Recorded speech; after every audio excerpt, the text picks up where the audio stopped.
Okay. Good morning, everybody. Welcome to this very special day. It's a beautiful day. I just wanted to say a couple of thank yous before I turn it over to Roger. Thank you to Charlie for all the hard work that she put into getting graduation set up today. A few others helped, but this was Charlie's vision.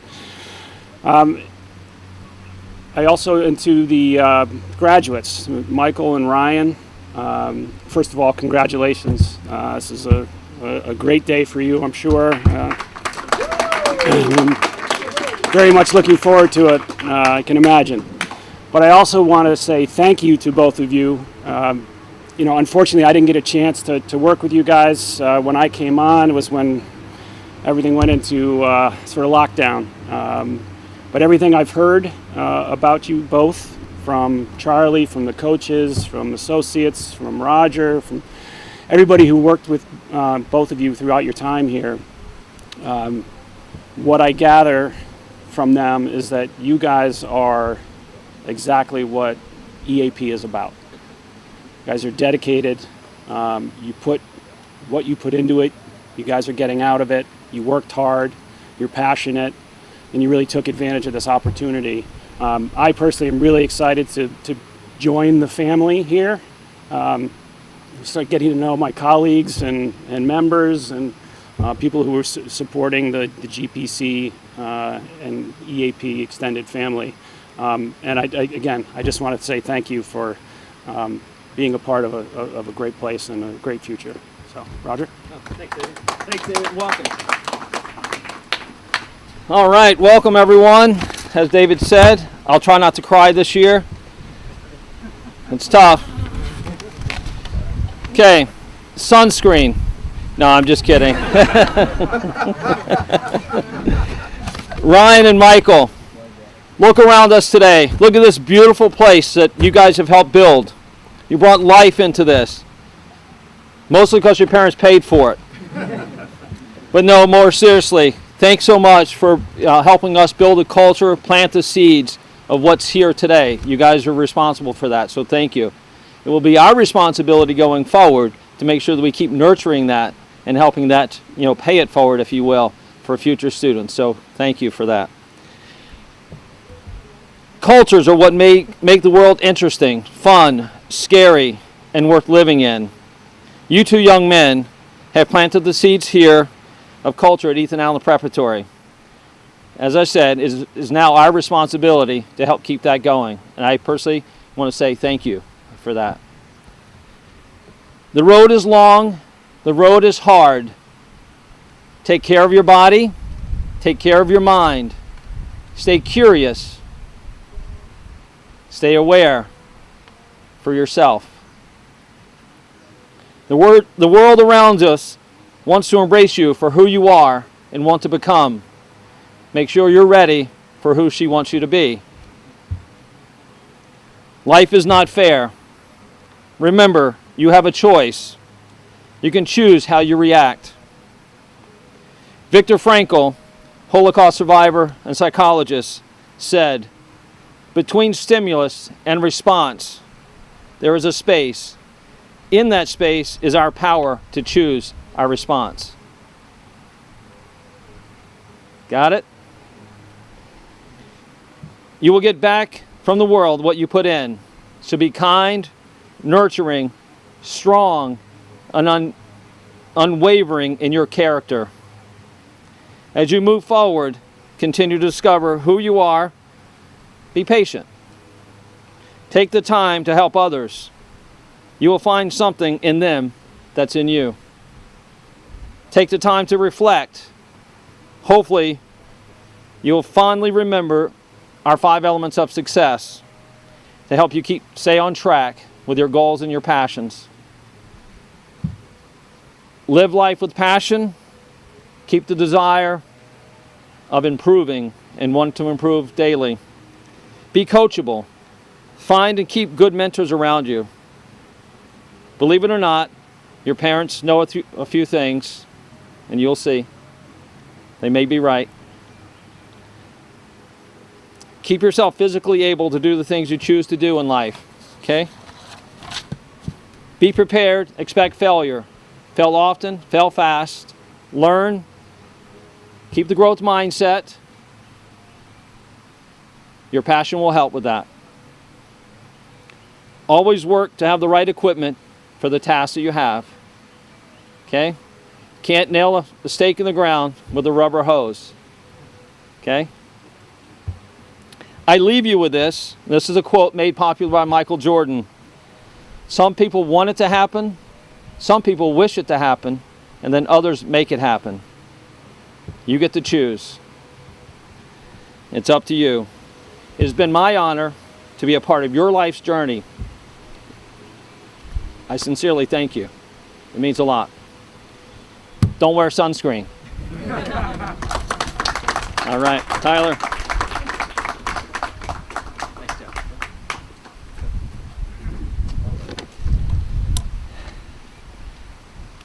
Good morning, everybody. Thank you all for being here today to support these two student athletes and their accomplishments. I'm confident I know everyone in attendance here very well, but for friends and family tuning into our live stream, my name is Tyler Campbell. I'm the Director of Performance at the Golf Performance Center, and I've had the pleasure of coaching both Michael and Ryan on the physical side, in the gym, helping them build their solid athletic foundations for the duration of their time at GPC. For Michael, that started in diapers. At least it feels like it. I remember when Mike in our Learn to Play group almost 6 years ago, he would be battling it out with the Tully sisters in wall ball and regularly urging Devin Fulaski to do more backflips on the turf line. And for Ryan, his journey started with us just a few years ago as he entered his junior year and competed in the Fortnite Challenge, which was a team competition we had started with all junior golfers in the area. As soon as I met Ryan, I could tell he was ready to get after it in the gym. And man, did he get after it. He saw the record boards on the wall and was determined to get his name on every single one. He certainly knocked off quite a few, but there's still one I'm looking for him to beat. A pull-up record that a coach by the name of T-Bone still holds proudly. For now, at least. There you go. I love it. I'll be honest, I am feeling the heat a little bit. I haven't been able to work on those during COVID much. Again, I'm sure all of you here are well aware, but for those who aren't, these guys were up and at 'em pretty early throughout the week. Every single day of their week was started by seeing my smiling face at 7 a.m. for a workout. With that said, as we reflect back on the time that both Michael and Ryan have committed to their academics and their athletics, I want to commend them both on showing the commitment they have to their journey to this point. I understand it's not easy to get out of bed for a 7 a.m. workout 5 days a week. And for Michael at times, all right, let's be honest, basically every day, it may have taken a large Dunkin' Donuts coffee that always appeared to have way more cream than coffee, and for Ryan, one of Raphael's 9 egg omelets to have something to look forward to after the workout. But you were both there, consistently working hard to move better, get stronger. Well done. The strength you earn from your workouts is an obvious benefit to the regimen asked of you. But whether you realize it now or not, that was the easy part. The biggest challenge was committing to something and sticking to it. Taking advantage of the opportunity each of you had in front of you to improve your physical well-being in that 1 hour every morning. Now, it wasn't always pretty, we know that. But it's my hope that you look back on our time in the gym and can't wait to keep that ball rolling. Now is the true test to see what you're made of. Mom and Dad won't be there to wake you up in the morning. Mike, I did check, there are 7 Dunkin' Donuts in Roanoke, Virginia. But maybe add a little more coffee to that cup of cream one of these days, all right? So I was out on GPC National earlier this week, and I stopped to catch up with Michael as he was working on some wedge control after finishing his last day as a high school senior. And I shared with him what, for me, gets me out of bed every morning. Whew, I live close to the water here, sorry. I think I speak for Dennis and all of our coaches that there is nothing more rewarding than having the opportunity to coach an athlete through essentially their entire junior golf journey and athletic development, and to see them grow into the young adults and successful student athletes we're celebrating here today. To have the opportunity to impact a young person and help mold them, both socially and athletically, is something none of our coaches take for granted and strive to make the most of each time we enter the facility. Whether it's helping them discover the right answer for themselves, talking shop in the gym or in golf practice, or even the oh-so-occasional advice about what good music actually is, and maybe even how to talk to girls. This is what we as coaches take pride in. It's our challenge. Michael and Ryan, as you both turn the page in your lives and start the next chapter of your journey, I want to challenge you. I want to challenge you to take advantage of the opportunities that are presented to you, athletically, academically, and socially. If the answer isn't always clear, don't stop there. Keep searching. Push yourself to get involved, meet new people, and get uncomfortable. This is an opportunity to once again raise the bar for yourself as a human, bringing your all to everything you do. Outworking, outstudying, and outperforming the next guy. That is what you have control of. You are in the driver's seat. In conclusion, as I'm sure you've heard from many who are eager to give their advice this time in your lives, the next few years are going to fly by. Trust me. I urge you both to jump into your college experiences with both feet in every way you can. And lastly, remember to be who you are and be that well. Thank you again to everyone who has supported these athletes to this point. As Dennis has quoted at Parental Ed Nights in the past, it takes a village to provide the support needed to help a young athlete reach their goals. I'd say the village has done a great job with these two. Michael and Ryan, I couldn't be more proud of you guys. I'm excited to see what comes next. Congratulations and good luck.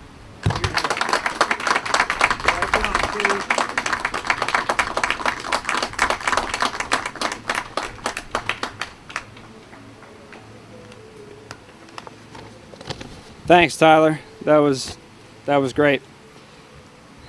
I'll try not to follow, but I might with the tears. First, I just want to say thank you to the Donnellys and the Kings. Thank you for entrusting us with those that you cherish most in this world. As Tyler said, we don't take that lightly, and we really appreciate you more than you know. I'll talk a little bit about each athlete and my time with them. First, Mr. Michael Donnelly. Michael came in, as Tyler said, it's about 5.5 years ago. It was my first year at GPC. He was a 12-year-old skinny kid in 7th grade.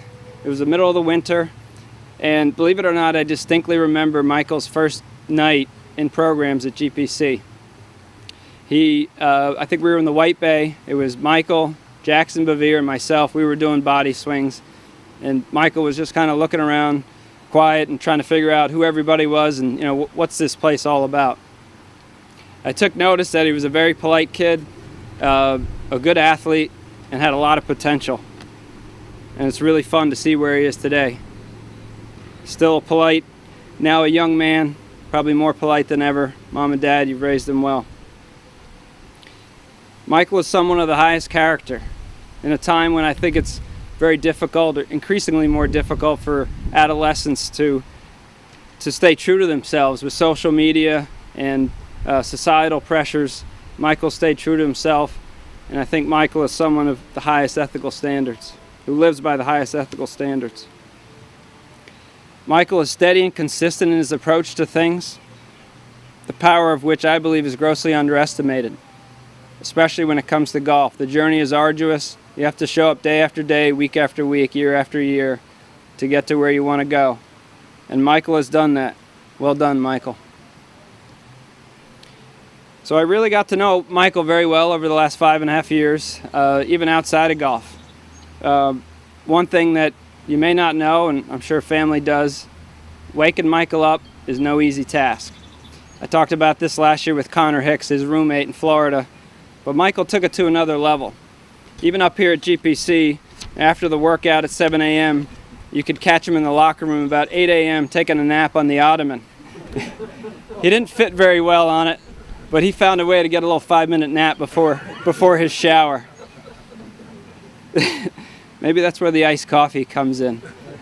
Seems like it's gotten better. A big part of our time together was the trips to Florida over the last 3 years with the Achieve program. So I was trying to do the math. I think it was probably 10 or 11 trips that Michael did with us. Let's call it 75 days in Florida, days and evenings at the condo. So you get to know somebody's eating habits pretty well. So Michael, out of those 75 days, and this is no joke, the first 74, Michael ate Raisin Bran Crunch for breakfast.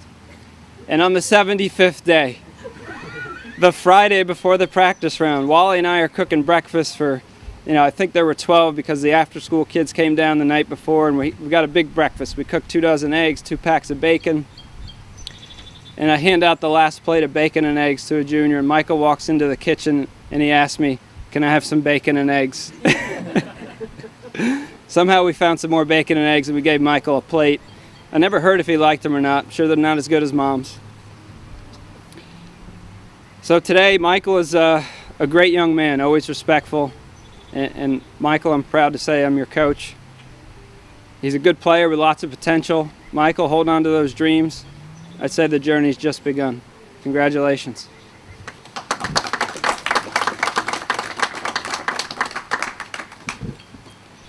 Mr. Ryan King. I'm sure he's got a big smile under there. Just can't see it. And be sure nobody's got a better smile than Ryan King.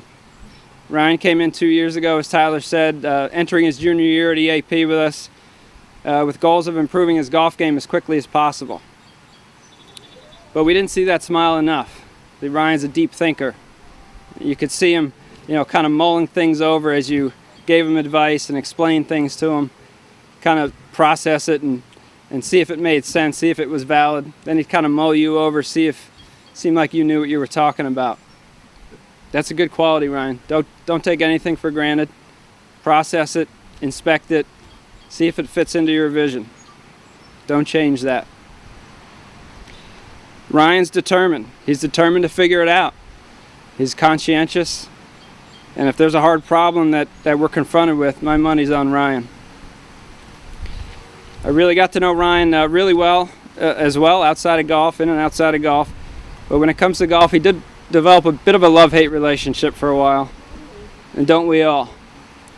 Let's just say there are a few clubs that didn't quite make the whole journey the last 2 years.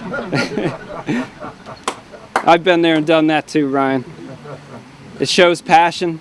It shows that adversity got the best of you for a moment, but you're still here, you're stronger, and you're more prepared for the next adversity that inevitably is going to come. So one day I was walking downstairs. So from upstairs, I was going down the stairs on the east side of the building. I turn around the corner, turn around the other corner.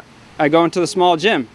I hear, "Hi, Dennis." I turn. There's Ryan King, except he's upside down. So Ryan had these braces on his ankle with the hooks, and he'd hook them on the pull-up bar, and there he is. I said, "What are you doing?" "Just hanging out." So I said, "Ryan, I'm a little worried. There's nobody in here. You're by yourself. I'm a little worried to leave you by yourself." He said, "Don't worry, I got my cell phone. If I'm stuck, I'll call you." "Well, what if you pass out?" "No, I don't pass out." So needless to say, I made sure the other staff knew to keep checking on Ryan. But maybe that worked, Ryan. It seemed like you got a little different perspective on things, and fortunately, I'd like to say now, we're seeing Ryan smile a lot more. I'd say today he's a thoughtful, well-spoken young man, engages in great conversation, asks intelligent questions.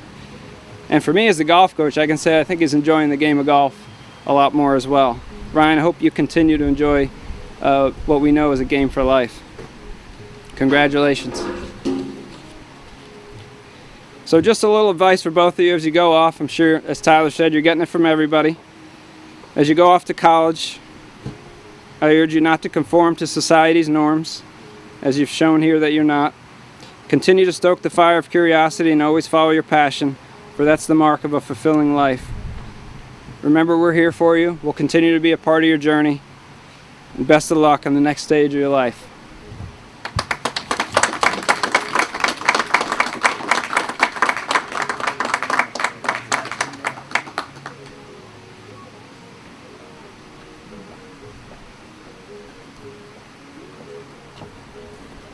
All right, I'm not on your program. I'm John Foster. I'm proud to be our founder, Roger Nix, longtime associate and partner. in building up this enterprise. So I do want to particularly thank parents here for entrusting us with Ryan and with Michael, as we get going, or in the early years of what we hope will be something great for many years to come. So thank you very much for that trust. I can impart a little bit of knowledge here, particularly to Ryan, which is when adversity gets the best of you, make sure you helicopter it, because if you tomahawk it, you'll snap the shaft.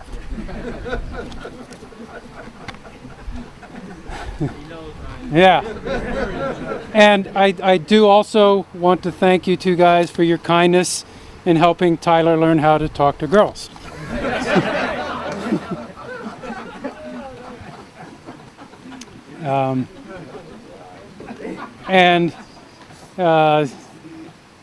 From Roger's performance last year to Tyler's this year, in this age of contagion, I did learn myself today that tears are contagious, but especially when they are the outcome of passion. And I'm proud of the passion that everybody on staff here at GPC and at Ethan Allen Prep puts into their daily work.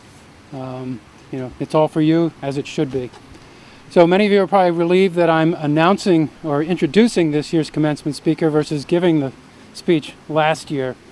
And I'm really happy to be asked to introduce Ernest Newborn to you.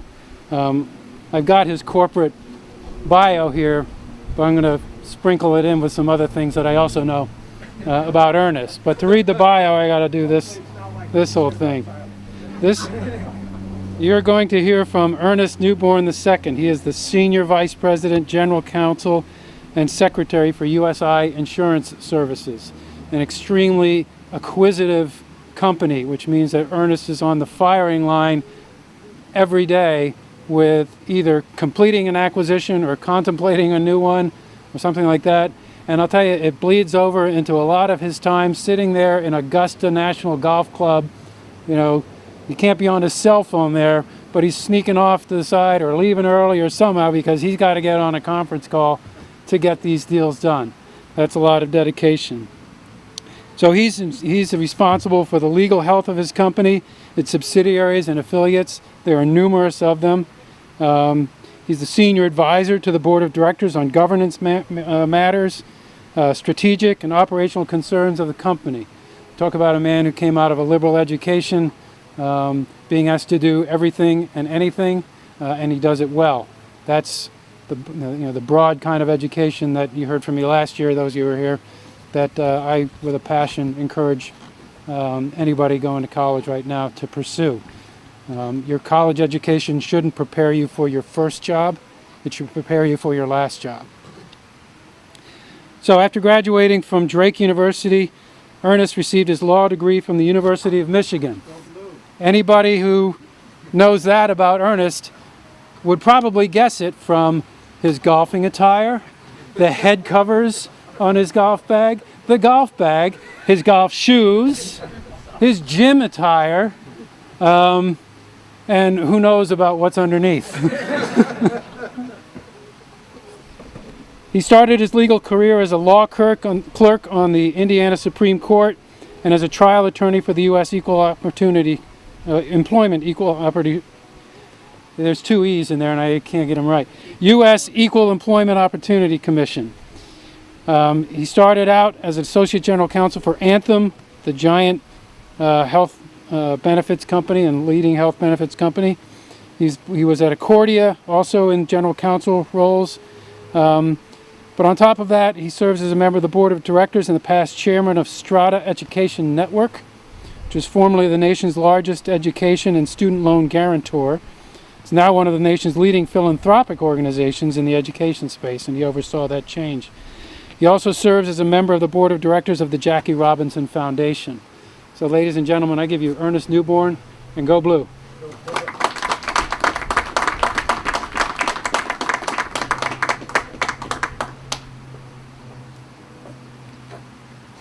Well, John, thank you for that charitable introduction. And not quite sure all those nice comments are deserved, but thank you so much.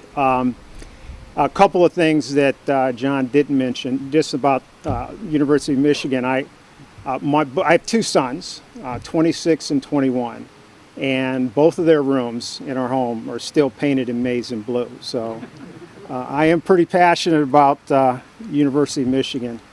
I'm also passionate, and I'm glad that John mentioned that my other interest in activities and my other passions other than just my career. And I hope I'm not just an insurance guy, because as time has gone along, the two things that I'm most passionate about that John was kind enough to mention was my involvement with Strata Education Networks in higher education and the commitment to increase the access for kids to higher education, kids that don't have the capability to and the advantages that a lot of us enjoy. And then the other passion is, and I still have my pen, although I lost the back of the pen, and it's probably going to fall off, and after the ceremony I'm going to look for the back of my pen over there. But this is my Jackie Robinson pen. I'm on the board of directors of the Jackie Robinson Foundation, and that's a source of my passion. He was a great man. Everybody knows about his legendary contributions on the baseball field, but that's not what drove me to get involved with Jackie Robinson Foundation. It was more his commitment to causes of social and racial justice in America. That's the thing that drew me to Jackie Robinson. John didn't mention this because I know he didn't know it, and I don't think Roger knows it, but I'm a preacher's son. And so that's going to come in handy in a couple of things. I mean, there's going to be a downside. It's going to come in handy because David asked me, make sure that you project because we don't have a microphone. And as a preacher's son, I got an advantage on projection. I don't have too much trouble projecting. But the downside is that growing up, I listened to thousands, and I literally mean that, thousands of sermons and speeches from my father. And I learned that by definition, speeches, particularly speeches to recognize grand occasions like this, by definition, should last at least an hour. So brace yourself. Seriously, if Roger puts me on the clock, I'll start speaking really fast. My father once told me about one of his unfortunate experiences. In our church, it was tradition for my father to greet each member of the congregation after church each Sunday. And one Sunday, after giving what my father thought was one of his most inspiring sermons, and after receiving favorable comments from most members of the congregation, my dad greeted the last gentleman in line. And he asked the gentleman, he said, what did you think of my message today? And the member replied, well, to be honest with you, I thought you spoke too long. And my father was caught a little blindsided by that remark. But he said, well, sometimes I can get caught up in the Holy Spirit and I lose track of time. And my father thought the conversation was over, but to his surprise, the member was not finished. The member said, and that's not all. You also spoke too loud. And my father was really miffed at that point and really perplexed. But he wrote it off. He said that, well, sometimes I forget that we have pretty good acoustics here in the church and I don't need to speak as loud. At this point, as I said, my father wanted to move on, but amazingly, the member was not done yet. And he put his hand on my dad's shoulder and he looked him in the eyes and he said, Reverend Newborn, I can accept that you spoke too long. And I can even expect you spoke too loud. But really, what gets at me is that you didn't say anything. And I can promise you I can promise you I won't talk too long, and I'll try not to speak too loud, but I can't guarantee I'll say anything. I agree that delivering a commencement address is a great responsibility, unless you're looking at my own graduations for guidance. Reflecting on those speeches helped me enormously in preparing for this commencement address for Michael and Ryan, because it just turned out I can't remember a single word that was uttered at any one of my 3 commencement speeches. This liberating discovery enables me to proceed without fear that I may inadvertently steer you in the wrong direction. In all seriousness, the first thing I'd like to say is thank you. This is a special day for you, Michael and Ryan, and your families, and it's an extraordinary honor to be here with you today. Today we celebrate your significant achievement, and while you both worked hard to get here, plenty of other people helped along the way. So join me in showing appreciation for Team Michael and Team Ryan, your family, teachers, coaches, friends. This is their triumph as well.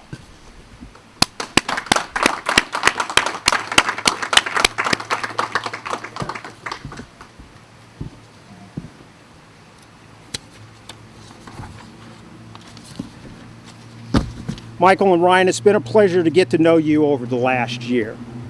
You are both extremely impressive, approachable, and incredibly respectful young men. In our morning workouts, never once did you publicly joke about Tad's inability to maintain balance or my inability to rotate my torso while maintaining a stable lower body.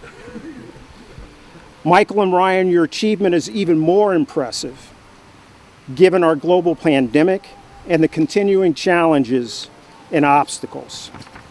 These are challenging times for even the most experienced among us. And it has certainly been for you who are just learning how to cope and adapt when life gives you a buried lie in a short-sighted pen. I'm sure that the last couple of months is not how you envisioned the end of your senior year. Rather than social distancing, I'm sure you envisioned a lot of parties and the like.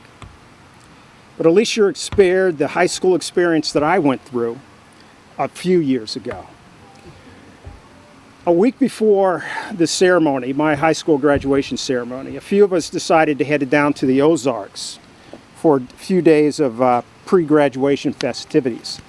I went to high school in Jefferson City, Missouri, and it was real close to the Ozarks. And if you're like me and been watching a lot of Netflix films, maybe you saw Ozark over the last couple of months, and very familiar with that part of our country.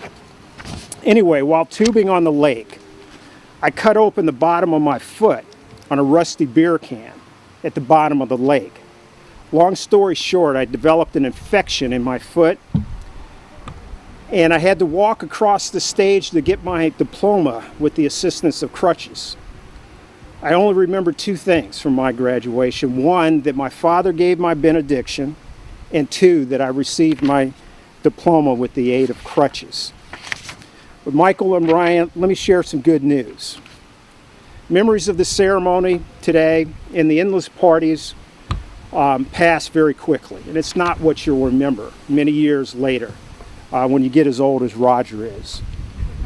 What you'll remember is that your graduation marks your passage to a world where you and not others will be responsible for your life. You will decide what's important to you, what principles and values will guide your life, and what kind of career you want to pursue. Given the current state of the world, that might be kind of scary. The pandemic and the recent social unrest that have shaken up the status quo and laid bare a lot of our country's deep-seated problems. We are learning the hard way that many of the old ideas and approaches do not actually work. As former President Barack Obama recently told our country's graduating seniors, if the world's going to get better, it's going to be up to you. That realization may be kind of intimidating, but I hope it's also inspiring. with all the challenges this country faces right now, nobody can tell you that you're too young to understand or that this is the way it's always been done. Because with so much uncertainty, with everything suddenly up for grabs, this is your generation's world to shape. We'll get through it. America's gone through tough times before: Civil War, slavery, famine, disease, the Great Depression, 9/11, just to name a few.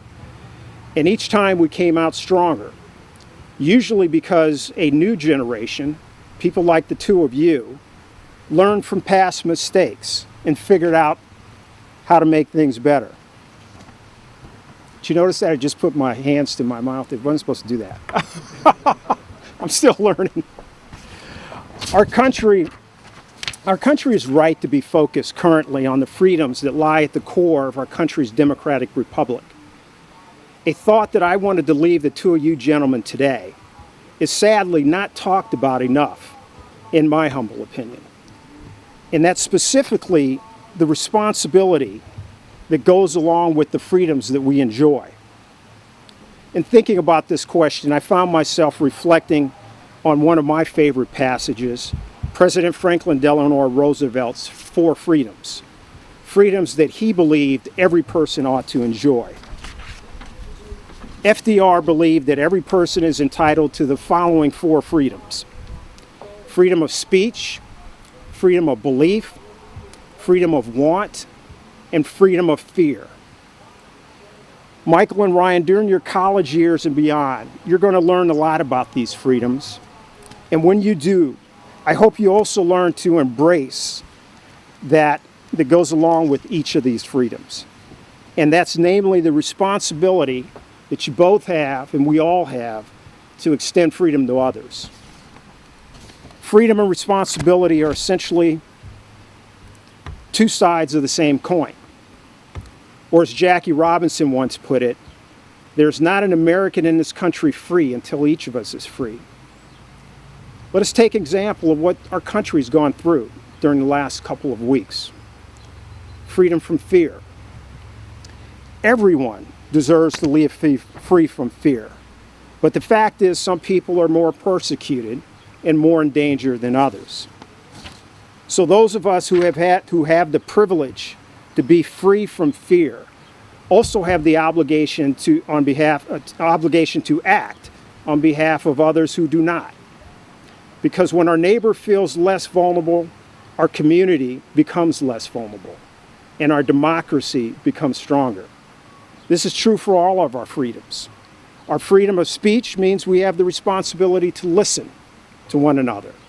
Our freedom from want means we have the responsibility to serve one another. And our freedom of belief means we have the responsibility to accept one another.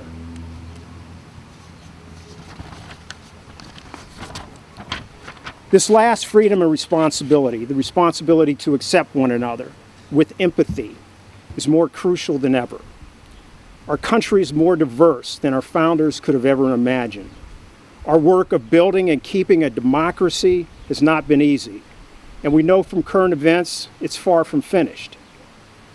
Michael and Ryan, unfortunately my generation, has spent far too much time mobilizing around otherness rather than around our common humanity. We are still fighting against those basic human tendencies and biases. We are still fighting against the reflected push towards exclusion rather than inclusion. But nor am I suggesting that accepting others means denying our differences as well. Watch for the flawed argument that you sometimes hear, particularly when it comes to matters of race, but in other instances as well. People will say something like, "I don't see color." Sadly, you even see this flawed argument in legal opinions from our country's appellate justices. Sometimes you see in a judicial opinion the Constitution is colorblind. But I submit to you, Michael and Ryan, that this claim of colorblindness is still a form of blindness. It erases differences rather than embrace and celebrate them. Michael and Ryan, when you get to Roanoke College and UNC Asheville, I encourage the both of you to try to accept and understand the different people that you will encounter, perhaps for the first time. Put in the time to understand people that are not like you. Learn from the perspective of students who come from families too poor to be able to afford to send their kids to EAP or GPC. Our democracy is worth fighting for. Despite those differences, we must not lose sight of all we have in common.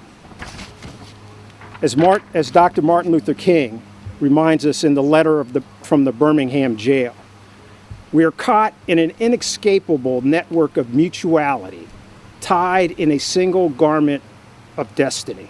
I love that quote. And I believe Dr. King's words, in part because of all the progress that I've seen in my life. But my belief is strengthened by what I see in your generation. Your generation's multicultural, multi-generational demand for a more just America has been inspiring over the last few weeks. Michael and Ryan, looking into your faces, I have every confidence that you will embrace your responsibilities and expand the circle of freedoms for all of us. I implore you to seize this moment and make the America and world you want to see. This is your moment. Congratulations again.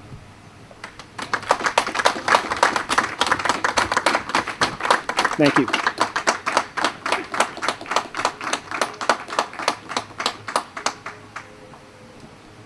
Hello everyone, I am Brittany Romagna. I've had the pleasure of working with Michael and Ryan over the past 2 years, and I'm very excited to award you guys your diplomas. So I will grab those now, and then afterwards we're going to do a toast. Oh, they're up here.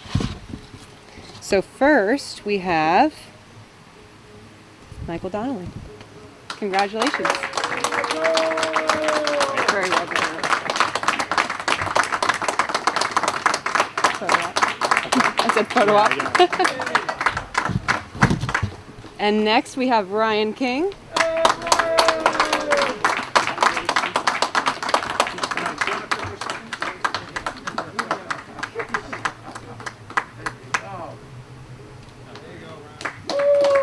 Congratulations. And observing social distancing, we have some drinks inside. If everybody would like to get up and grab a drink for a toast, we're going to toast Michael and Ryan's success. So if you just go in through the door here. Oh, right outside, right over there. They are non-alcoholic, so everybody can enjoy. Whoever wants one.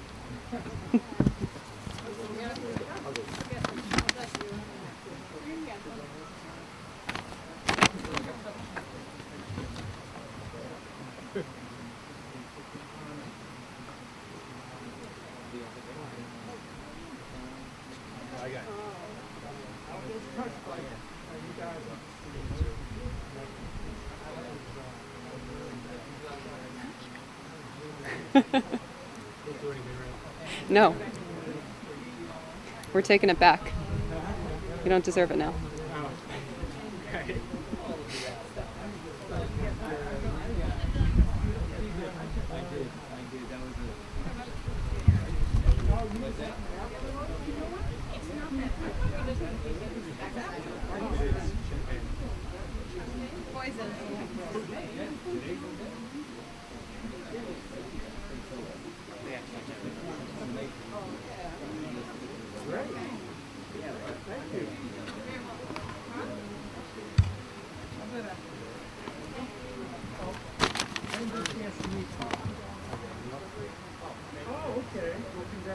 I've got one, yeah, thank you. Danielle, nice to meet you, Danielle. So it looks like everybody has one. Right. So I would like to give a toast for Michael and Ryan. I'm very excited to be here today, and I'm honored to have been asked to give this toast. It's been a pleasure getting to know Ryan and Michael over the past few years. They really are extraordinary kids, now young men. And I just wanted to talk a little bit about how proud I am of them both. starting with Ryan. I remember the first day that I met Ryan. It was over the summer, and he came in and he was talking to me about what he was doing over the summer before starting school, and he was doing statistics. He was taking a statistics course over the summer for fun. He was doing math equations willfully in August because he enjoyed learning. And at first I was like, what a weirdo, because I hate math. And then I realized this is the core of Ryan's being. He is always looking to learn and to grow. He is the epitome of the type of student that EAP tries to churn out, but we were just lucky to have him come to us that way. It was a pleasure working with Ryan. He constantly was inquisitive, like Dennis was saying and Tyler said, always asking questions, never just took things for granted and said, okay, well, if you're telling me that, it must be true. You have this curious being about you that I hope never goes away. And beyond that, you're reflective and introspective. So not only are you trying to understand the world around you, you're constantly trying to understand yourself. To Roger's point of taking that moment in between a stimulus and then your response, Ryan is constantly working on his ability to take that moment and reflect on what drives him to make his decisions. And that's something that I think goes beyond what you learn in the classroom and extends into all of the facets of your life. And I'm really proud to see that that is something that you continue working on and learning and growing. And it really has just been a pleasure to be a part of this experience with you. And I know one day you're going to be somewhere wildly successful on a TED Talk stage or something. Just give us a shout out, remember your roots. Okay, I'll stop embarrassing Ryan and turn to Michael. Michael was the first student that I ever met that came to EAP. And he was really the trailblazer of the program. And I say trailblazer and not guinea pig. He's not the guinea pig, trailblazer. And I'll tell you some things I know about Michael. Michael does what is right, even if it's hard. And Michael works hard every single day to practice his values of integrity and hard work. And these are things that some people say that they subscribe to, but day to day, they really don't. But Michael does every single day. And I think that that pattern of ethical behavior is really what makes everybody love Michael. He's the type of kid that you meet and you say, I want to see him succeed. You just can't not root for Michael. And that integrity just bleeds through into everything that he does. On the golf course, in the classroom, in life. He's the type of person that you really are proud to know. And I don't know that many people know this about Michael, but he's also a history whiz, and he gives Byron a run for his money. So he brings that to Ethan Allen Prep as well, that passion for learning and, facets of history that he's interested in. And it's kind of crazy to see how much you're able to retain and just spit out, at a moment's notice. And I know that whatever you do, whatever you sink your teeth into, whatever passion you decide on, you're going to do it extremely well, and you're going to do it your way. So I'll stop rambling now and we could raise our glasses to these two incredible seniors. Congratulations on all of the hard work that you've put in to earn these diplomas. You can turn your tassels from the right to the left and cheers.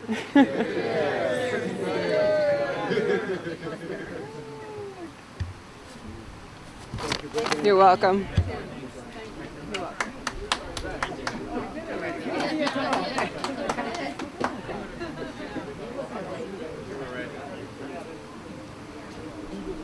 Thank you, everybody. That concludes the ceremony. There is lunch set up inside if you would like. Congratulations. Thank you.